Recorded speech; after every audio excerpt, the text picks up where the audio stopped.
ninkan aabihiis aniga aabbahay baa dhalay walaalkayna adeer rumu u yahay anigu ninkan maxaan u ahay su'aashaas wallaahi adigu xogta markaa ma taqaanaa waxaad noqonaysaa u noqonaysaa ninkan aabihiis u fiir su'aasha fiican dhuux ninkan aabihiis aniga aabbahay baa dhalay walaalkay ruma aniga la dhashtayna adeer buu u yahay ani ninkan maxaa u noqon karaa ilaan waa markaa waa family ninkan waxba uu ahay maxaa u noqon karaa ninkan saa ugu noqotaa kuu sheegaya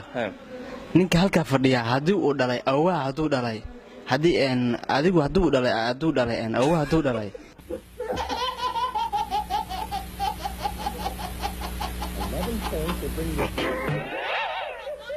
ninka halkaa fadhiya haddii uu dhalay awaa hadduu dhalay haddii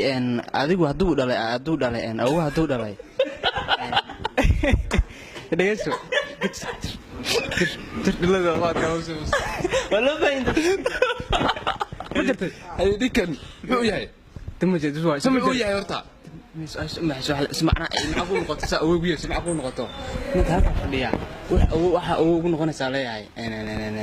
ay dil horta caadi u jawaab afka jawaab gacada ka jawaab oo noqonaysaa qaabka uu noqon ii sheeg oo waxa ugu noqonaysaa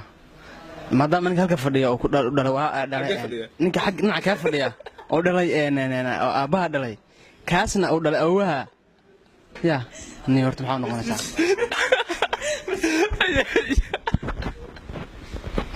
dhegeyso ninkaaga fadhiya maaha